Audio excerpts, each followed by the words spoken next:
Make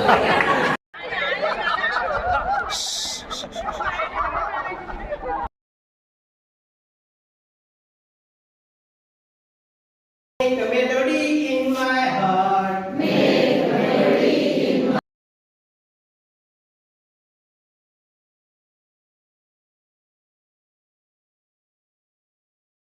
आवाज उठवण्यासाठी परिणाम संकल्पना वापरली होती ती काय म्हणजे ते ब्रिटिशांना सांगायचे की तुम्ही जर हे असं बदल केला तर आम्ही उपोषण करू आणि सविनय कायदे भंग करू.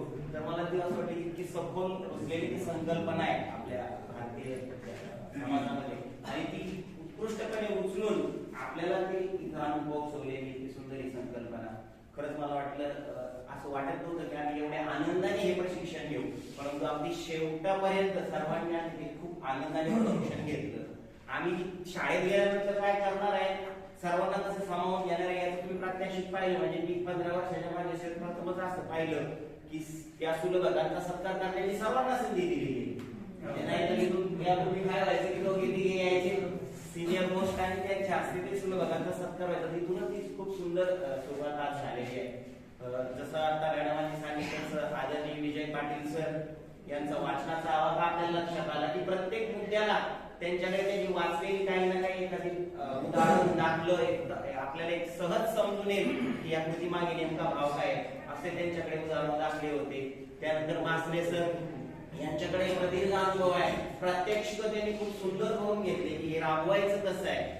आणि ज्यावेळेस आपल्या सागर सरांकडे पाहत होतो मला वाटत नव्हतं की त्यांचं 1.5 वर्ष फक्त सेवा झालेली. प्रत्येक मुद्दा झाला की माझा अनुभव असा आहे, माझ्या शाळेतल्या विद्यार्थ्यांनी असं केलेलं नाही असं वाटतं. जर 20 वर्षाचा त्यांच्याकडे अनुभव आहे की काय. आणि फिनलँडमध्ये फिनलँड नावाचा जो देश आहे त्या देशात शिक्षक होण्यासाठी सर्वात कठीण परीक्षा द्यावी लागते. जसे आपल्याकडे UPSC वगैरे द्यावी लागते तर फिनलँडमध्ये शिक्षक होण्यासाठी त्या दर्जाची परीक्षा द्यावी लागते. आणि मला वाटतं की सागर सर 2012ला त्यांचं डीएड झालं, 2024ला ते सेवेत आले.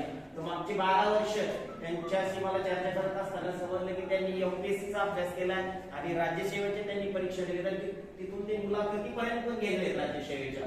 तर एवढा त्यांचा खूप सखोल अभ्यास आहे. आणि नगरपालिकेच्या त्या शाळेतल्या विद्यार्थ्यांचं खरं तर भाग्य आहे की एवढा उत्कृष्ट म्हणजे फिनलँडमध्ये जसं शिक्षकाची नियुक्ती होते त्या पद्धतीचं शिक्षक त्या नगरपालिकेच्या शाळेतील विद्यार्थ्यांना मिळालेलं आहे. आणि त्यांनी आपल्याला शिकवलं त्याच्यावर ऐकायला मिळाले. खूप आनंदाची गोष्ट. एक प्रसंग सांगतो मी. तालुक्यात होतो मार्गाला असं जे प्रशिक्षण होतं 150 शिक्षक बसलेले होते आणि त्या एका प्रशालेत होतं हायस्कूलमध्ये. आणि त्या प्रशालेच्या हॉलमध्ये सर्वात शेवटी त्या निरोपाच्या कार्यक्रमासाठी सर्व शिक्षकांना बसवलं. आणि त्याचे जे मुख्याध्यापक होते ते असे होते की ते माईक घेतला की लवकर सोडायचे नाही आणि शिक्षक बाईका होऊन जायचे. आणि नेमकं त्या दिवशी काय झालं, भारत आणि न्यूझीलंडचे सामना सुरू होता 20 सुपर ओव्हरमध्ये मॅच गेली आणि भारताला शेवटच्या चेंडूवर जिंकण्यासाठी 6 धावा हव्या होत्या. रोहित शर्मा बॅटिंग करत होता. रोहित शर्माने चेंडू टोलावला. इकडे मुख्याध्यापक भाषण करत होते. जसा तो चेंडू सीमा पार गेला तसा सर्व शिक्षकांनी जोरदार टाळ्या वाजवल्या.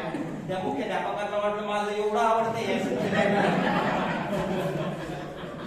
त्यानंतर त्यांनी अर्धा तास कुणाला सोडून 8 तास ते भाषण केलं. काही टाळ्या माझा